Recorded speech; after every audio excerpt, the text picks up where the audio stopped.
This is the Anderson Company. I felt the world slow down around me and soon come to a halt. I didn't want to look, but gently Diana pushed me away from her body for me to look around. I gasped when I realized that I was in a business office. What's going on? Where are we? Just a simple business office. Nothing more. I looked around and felt an air of familiarity to the room. I couldn't figure out why. My brain kept me aware that I knew this place somehow. I didn't get to think on it long. Soon a group of businessmen entered the room, stopping at the sight of Diana and me. Who are you two? I froze. What was going to happen? We were going to be thrown out, get in trouble, and I would never be allowed out again. This was a mild nightmare. Giggles stopped my thoughts. All right, sexy music. I looked up to see her smirking at the group of men, a hand by her lip. Why, do you not know who we are? For shame, for shame. Diana guided me to a chair and sat me down before sitting on the table. I practically turned red as Diana hiked up her dress to where her entire leg slipped out from the slit. She crossed her legs and tossed her hair gently. We are your employers. This lovely lady is the CEO of the company, and I am her personal secretary. Are they now? You men, however, I stared are at late. Diana as she stared down the glen like a tigress would her prey. The group collectively began to shuffle in nervousness, surprising me. Were they really believing her lie? How? Diana smiled and... oh, God. Diana smiled and lifted her legs slightly, making the men... Damn you, Len! Damn, Lenny. Damn you, Len! Making the men lean in for a possible panty shot. I couldn't help but feel both stunned and slightly jealous. One of you needs to come over here and kiss my foot as an apology. What? I looked at Diana's foot, seeing it gently bob in slight impatience. Was she seriously going to make one of them kiss her foot? They obviously couldn't be enthralled with her to stoop so low. I let my thoughts become destroyed as I watched a man step out from the group nervously and get on his knees in front of Diana. As he gently cradled her foot in his hands, I tensed and held my breath. No way. The man gently... I cannot believe this is happening. Here's the problem. I'm imagining, like, Winston Payne from Ace Attorney. Me too!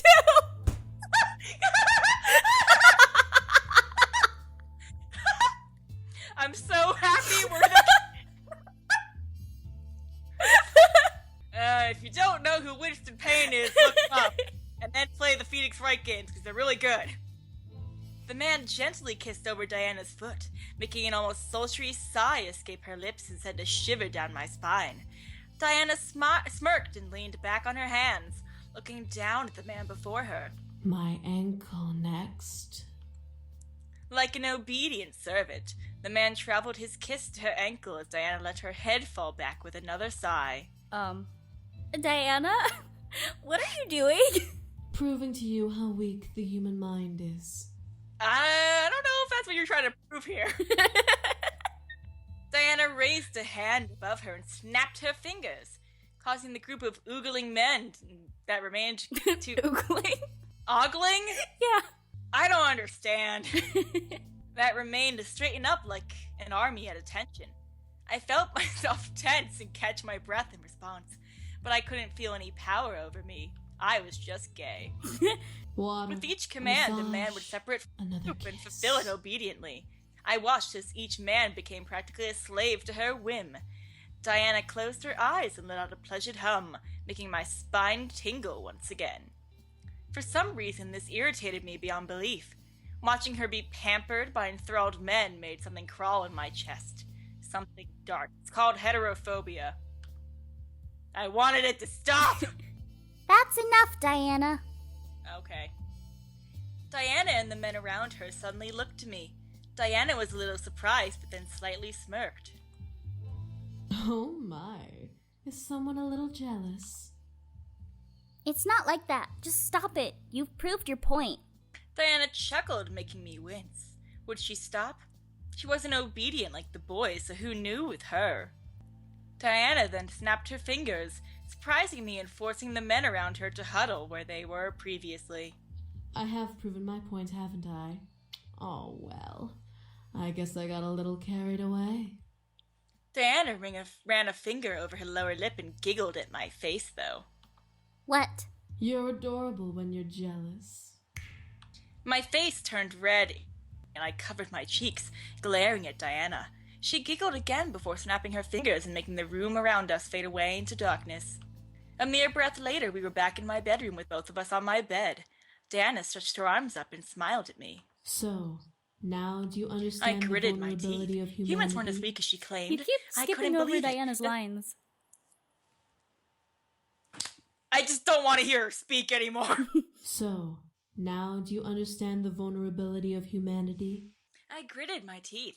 Humans weren't as weak as she claimed. I couldn't believe it. Just because we were weak didn't mean that we couldn't know about those who were supposedly more powerful than us. I glared at Diana. That justifies ignorance? How does that justify ignorance? Ignorance is the only safety humans get to have. If humans were to know about us, do you know what kind of chaos would occur? For once I felt scared. Diana's eyes were cold as ice as she stared into my soul, practically giving me the frightening feeling of the future I questioned. There are already wars in the human world being fought amongst yourselves. Equality, dominance, power. The human world is practically the image of self-chaos. Innocent blood is spilt every day in your world. Doesn't matter the color or creed you carry. You think blood is spilt now? There will be much more if humans knew about otherworldly creatures. Our existences can destroy beliefs and human logic. Oh no, how terrible. I felt the world around me go dark as I stared at Diana. Sounds of screaming and battle raged around me, but I kept my eyes to the one person I could see. Was this an illusion? Was this a trick? It didn't feel like it. Religions would crumble and civil wars would clash. Paranoia would be a constant in every human mind. And soon armies will rise up, trying to defend humanity without true knowledge of who we are and what we can do. Vampires would be forced to retaliate and build armies of their own, and trust me, they're not as friendly as the vampires in your human fictional rabble. I skipped Devils line. would have a heyday and wreak havoc, finally finding a collective weakness in the human world to exploit. Angels would have to come down and fight their devil rivals, and the human world would become their battlefield.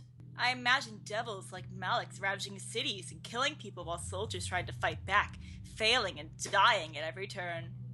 The image was scary, and I didn't want to imagine it. I shook my head, holding it in both hands before looking to Diana. The room had returned, and Diana stared back at me. To my surprise, she had a concerned face. The rules are to make sure that we all stay at peace.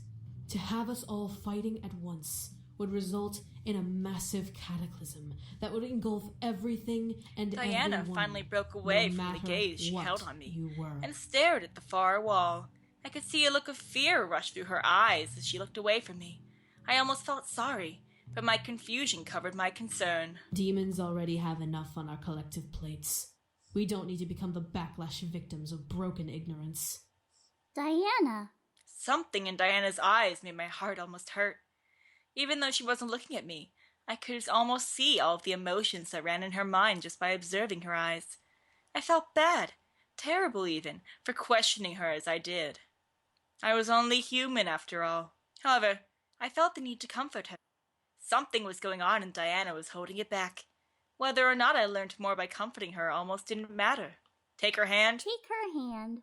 I felt myself gently scoot closer to Diana before laying a hand on hers. Diana stared at me for a brief moment before shaking her head, frantically and shutting her eyes tightly. A soft sigh escaped her lips before she looked at me again with an almost new resolve. I'm fine. I was merely trying to prove my points.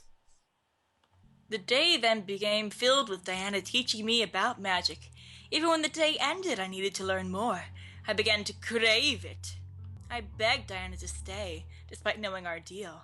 Diana, soon promising to stay only a day, agreed to stay longer to tell me more. Soon days passed by, filled with lessons and examples of magic. Knowing that I would be missed at school, Diana quickly took care of making sure I wasn't missed. That's ominous. Hmm. Using a simple spell, as she called it, she created an illusion of me to go in my place. It was real to humans and acted just like me, but was like a ghost to demons. I kinda wished I would remember that spell. Because then she wouldn't have to go to school ever. She told me of vampires, creatures that looked just like humans who had an inner hierarchy.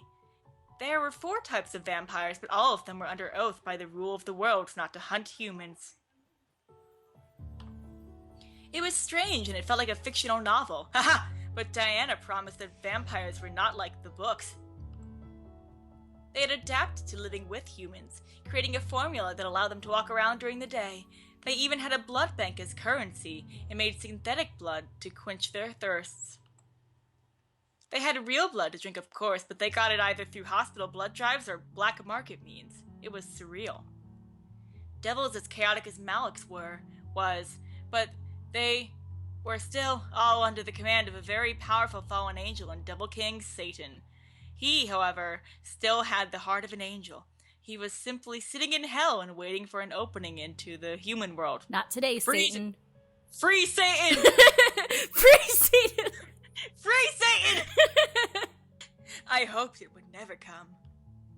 Angels, on the other hand, were not as I expected.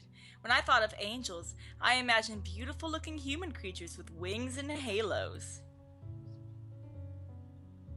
What? I still What? wonder who spread that rumor. Diana explained that they actually looked monstrous. Each archetype of angel looked different, but Diana couldn't describe them at all. The one that stood out the most to me was the Seraphim. Seraphim Entertainment! She described her as a mysterious creature that hid behind 3 pairs of large wings. What if the seraphim did look human? Well, anyone who has met a seraphim and tried to find out has not lived to spill the secret. Oh, good. Oh, okay. So it's like Pretty Prisoner's angel form. No one has lived to spill the secret! Except everyone in the Hero Association. And Sonic. Anyway, I gulped. It was scary to hear that for some reason. Angels were strict and were not as forgiving as many claimed. According to Diana, they had a love-hate with humans, but they didn't try to dominate us. They only became mediators for the rule of the worlds. Why not? Huh? I'd rather not get into that. Why? It's not my place to talk about heaven. Only the angels. She also mentioned their methods for memory removal.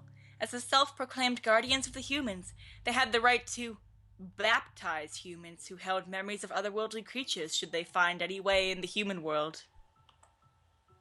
The baptism not only erased the memories of magic, but erased their entire memory clean. Humans wouldn't remember a blank canvas.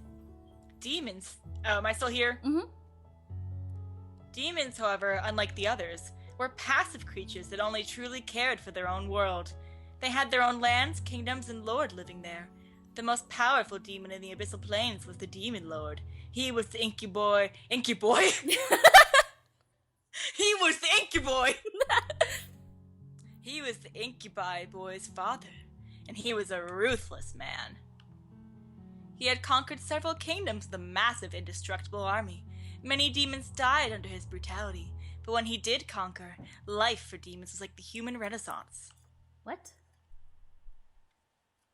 Many feared what land he would attack next. However, to everyone's surprise, the Demon Lord had tried to be peaceful with Diana's kingdom, as she was offered as a bride to one of his sons. Why would you accept that? I had no choice. I was barely a child when the decision was made, and when I learned of it, I had accepted it. Why, though? How would you know if you would be in love with the guy you married? It didn't matter. My kingdom would be safe, and I would be able to live with knowing I was able to protect my kingdom. I stared at Diana as she smiled at me with sad eyes. She really didn't want to marry them. It was practically painted all over her face. You shouldn't have to marry someone you don't love. Diana's face shifted to one of surprise as she looked to me. I was being honest, though. She shouldn't have to marry someone to protect a kingdom. It would be safe, yes, but you'd be unhappy. Can't you live with yourself? Can you live with yourself knowing that? I'd rather be unhappy than see my kingdom burn to the ground. True. Besides, as the bride of the next demon lord, I'd have the ability to change things. I could disband his armies, bring peace to the abyssal plains. That'd take a lot of effort. But what about love? Love. Diana L looked is for the way you look at me. See, I was gonna go with, what is love? That too. Don't hurt me. Don't Don't hurt hurt me. No No more. Yeah. Hello? Oh. I went to Diana's next line. Did I skip a line? Diana looked at her lap and sighed. Love Oh. can't exist for me. I'm the most powerful succubus in the demon world. Anyone who would go after me would only be entranced by my power. I'm not. Diana chuckled, making me blush a bit. I was being honest, and here she was, laughing at my words. You're a human, dear. You can't know when I'm using my powers or not. I could be using them now, making you interested in me to trust me. But you're not, are you? Aha! Psych! Diana then silenced herself. She stared at me, knowing that her silence would give me my answer. I smirked at her. You like me. Andre's What? getting cheeky. You like me. You definitely like me. I do not. I'm merely fulfilling my end of the deal. I felt like a tease. Diana the tsundere. She was being nice to me and wasn't using her powers over me because she liked me. It was too obvious. You like me. You like me. You like me. Oh, I think she does like me. What I didn't expect What was her happened taking to my face? What the fuck happened to Diana's hand? Are you guys okay? What I didn't expect was her taking my hand and forcing it closer to her. A mere inch separated our lips, but made my mind go, what? Oh, yeah, I mean, wait, that's not an inch separating their lips. I barely remembered what I was saying. Diana remained holding me. I didn't fight. She stared into my soul and I allowed it. I was concerned and at the same time, I was intrigued. Diana was indeed a beautiful woman. Pretty woman. Seeing her up close made my face turn slightly red in embarrassment. Any moment she could lean in and kiss me, maybe even take my energy.